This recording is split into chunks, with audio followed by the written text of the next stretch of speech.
Isn't it interesting that both Melania and Donald Trump today are facing a threat from someone who's told them they have nothing to lose and they're exposing everything and taking them down? Both of them. Now, as for Melania, you're probably aware that this week she came out and did an impromptu, unscheduled interview saying that she was not a victim of Jeffrey Epstein, that any news that people are sharing about her is salacious and false, and she wants the victims to testify before Congress. Peculiar, right? Donald Trump also is facing a threat where he is literally losing, denying he's losing, and he's losing from a specific type of people that also are not like any other person fighting the troops in the war right now. I'm going to tell you why. First, for uh, Melania, if you're interested in that, stay tuned. This video might be a little bit long, so if you have some time, either listen on 2x to speed it up or just grab a cup of coffee, get your favorite libation, and buckle up. So it starts with Amanda Ongaro, who is a Brazilian model who was once close friends with Melania Trump. Her husband, Paulo Zamponi, who owned a modeling agency, reportedly introduced Donald Trump and Melania in 1998, at a time when Donald Trump was actively married to another woman. So when Melania says that I met my husband at a party in 1998, I met someone else's husband at a party in 1998. Anyway, I digress. So Zamponi and Amanda were on the outs, and he managed to take their 14-year-old child they have together and use his connections with Donald Trump to get ICE to deport her, which she set off a set of tweets the day after, like April 9th, right before Melania made that speech. Essentially, in these tweets, she says, I'm going to take you down. I know your family. I didn't say anything, but now that you're going, oh, you deporting people, huh? And she said specifically, I have nothing else to lose. So a woman scorned, a woman who has nothing to lose, a woman who's conveniently located miles and miles away from here, who knows all the receipts where all the bodies are buried, is about to expose Melania Trump in an interview this weekend. And that's why she made that video. Now, how does it relate to Donald Trump? Who are the people who are not scared of anything that's threatening Donald Trump? I'll tell you. They are one part of the three reasons why the United States is literally losing this war. And Donald Trump recently says that Iran has no cards. Really? Okay, here's the card that they have. First, he's fighting a war with people who are, what you might could say, fanatical. You might call them zealots, but they believe in the mission. Their mission is to have Iran be the Islamic leader of the Gulf region that includes countries that are allies with the United States currently, like Bahrain, Kuwait, Oman, United Arab Emirates, Dubai, what else? Qatar, all friends with the United States. Most of them have U.S. bases within their country's borders. But Iran wants to lead all of them. So he's dealing with people on the other side with U.S. soldiers who are not even quite sure what they're fighting for. So you have that asymmetrical imbalance right there. The second asymmetrical balance is you have the United States fighting a Cold War era-esque war with large ships and ginormous tankers that Iran is dropping like flies using cheap drones. And the ships, when they come down, they are expensive as hell. They take a long time to replace and replenish. And that is why Donald Trump has been running to NATO, because he's been burning through millions of dollars, billions of dollars worth of ships. And who's burning it down? Little tiny drones from the little tiny Iran. And then the third and final is part of the American war. The way Americans uses its military arms of engagement, it's traditional, is to use a centralized force to go after the capital, to decapitate the head of a nation or whoever the leader is, and then try to formulate the rebels or sectarian ethnic groups that have been surrounding the capital, that have been living in the fringes, arm them, give them power, and let them fight amongst themselves while the United States takes off whatever resources or whatever interest it had in the region in the first place, and leave the country in shambles. And those shambles usually come back to haunt us, as we know from Afghanistan, from Iraq, from Vietnam, for all these wars that we get involved with, where we destroy the countries and nations that we're in.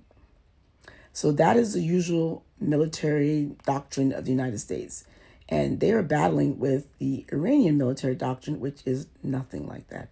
It's decentralized. So every single different region has a different leader, and they're playing different games.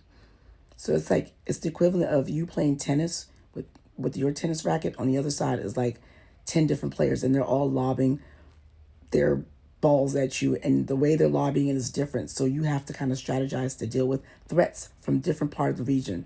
And the other thing is that you're on their turf, on their terrain. So that is why the United States is not necessarily winning this war, and it's also losing the war on messaging, because the Iranian, I guess the Iranian Lego campaign, the last Lego campaign from April 9th, go watch it. And then every single thing I'm telling you is going to make sense. So not only is Iran telling the Gulf area regions, like, hey, I know we bombed the United States embassy and it messed you up, but we are on the same side. And then they're reaching out to the United States using language that Americans use, Lego toys, rap music. Someone once asked me why they use rap music. It's because rap and hip hop is universal. It's a type of music that people associate with cool.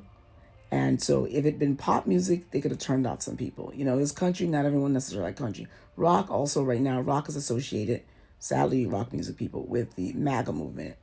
So country also. So if they're saying we want something that's universal, that people like across various different genres, across different demographics, across different time and era and decades in the United States, rap and then to a certain extent reggae is one aspect of cool. And we want cool to be associated with our message. We want us to be the cool little guys knocking off the big guys and doing it on your behalf, because the American government, and Donald Trump in particular, has managed to alienate not only his allies in NATO, but also a lot of swaths of American populations.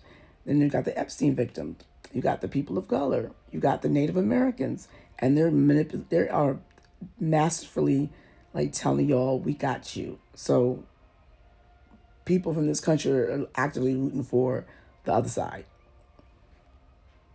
And that's what it comes down to, fighting a war with people who have nothing to lose, who are fanatical and have a goal. And it's working, because why? You have all of the Gulf region countries that have, for the past 10 decades, been able to fortify and create a branding that has them looking like the Crystal Palaces. A good chunk, I think something like 80% of their economy is based on expat, wealthy people from other countries that have decided to settle in the area because it's relatively safe, it's secure, and the United States bases within their boundaries has been, as told by the United States, a form of security, safety. And they have the crystal towers that just glisten and is very clean, and that has come down, toppling down. They said 80,000 like leases were canceled, according to Dr. Dahlia Gallon. The reputation, which is key for those nations being able to attract businesses, attract funding. And it's having the Gulf Cooperative Coalition, which is like the Gulf region version of NATO, have to reconsider how to invest, because all those countries have water issues and recalculation, and whoever controls that controls the world. According to theorists like the global geopolitical analyst, Professor Zhang, who is the proprietor and teacher of the Predictive History YouTube channel, where he actually was one of the few people that said Donald Trump's going to come back in the power and he's going to bomb Iran and attack Iran. He knew this. And so even though he has a lot of wild conspiracy theorists and he himself is really controversial, he's getting a lot of praise because of his theories. And so some of the things he's preaching recently are quite true in terms of Iran making itself and convincing the other folks that the security and safety you once thought you can get from being aligned with the United States government is not working. So you need to rethink that. And a lot of tech bros, because the Gulf of Hormuz not only is a essentially the pathway for energy, it's also for semiconductors, which a lot of the data centers and tech bros invested in. And when that topples, now you have them finally realizing, okay, yeah, we backed the wrong guy. They didn't care when the regular people being harmed. Now that their money's about to be messed up, they're going to care. So what do you think, JJ Legal? Each one teach one. Let's talk below.